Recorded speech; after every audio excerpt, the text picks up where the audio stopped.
எந்த தொழில் செய்கிறியோ அந்த தொழில் ஒன்றும் தெரியணும். ஃபர்ஸ்ட் தெரியணும், தெரியாம காலைக்காது. ரெண்டாவது அந்த எந்த தொழில் செய்யற இடத்த வந்து லொகேஷன் பார்த்து லாபத்தை அதிகமா வச்சு சேல்ஸை கம்மி பண்ணிடுறாங்க. சேல்ஸை அதிகமா வச்சு லாபம் கம்மி பண்ணணும். ஒரு நாள் போறீங்களே என்ன மிச்சம் வச்சுக்கிறீங்க கேட்டாங்க. மிச்சம் வச்சுக்கிறது இருக்குது, நிறைய வச்சுக்கிற மிச்சம் அப்படின்னாங்க. இது காட்டு பணத்தை பேரு பேர் இருக்கு. பேரு கனடால இருந்து போன் பண்றான், எனக்கு யூகேல இருந்து போன் பண்றான், ஹைதராபாத் போன் பண்றான். இவ்வளோ வியாபாரம் ஆகும் ஒரு நாளைக்கு? 1500 1600 வியாபாரம் ஆகும். ஓகே. எனக்கு ஒரு 400 ரூபாய் இன்கம் கிடைக்கும்.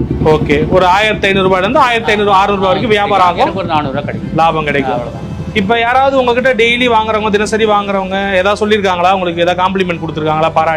பாராட்டுறாங்க. சில பேர் ஒரு 80 ரூபாய்க்கு வாங்குவாங்க, 3 சேர்த்து சம்சா வடை போண்டா, மிச்சம் 20 ரூபா கொடுப்பேன்.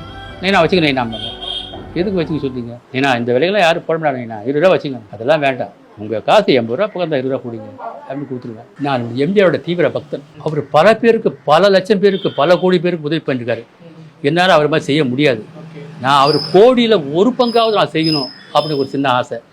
அதனால் நான் வந்து எவ்வளோ விலைவாசி ஏறிப்போச்சு, எவ்வளோ ஏறிப்போச்சு, எவ்வளோ சொல்ல முடியாது. ஒரு வாட்டி 150 ரூபா வெங்காயம் விற்றுது. அந்த டைம்லும் சரி நிறைய பேர் கேட்டாங்க. அப்பயும் 1 ரூபா தான் வடை போட்டேன், 1 ரூபா தான் போண்டா போட்டேன். சம்சா வெளியே வாங்கி போகிறேன் 4-10 ரூபான்னு போட்டேன்.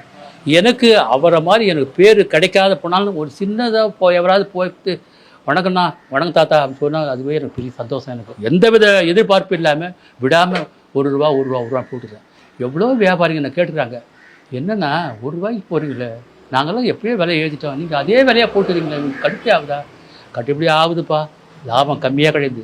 ஆனால் நஷ்டம் கிடையாது, லாபம் கம்மியாக. உனக்கு 10 ரூபா கிடைக்குது, 2 ரூபா கிடைக்குது.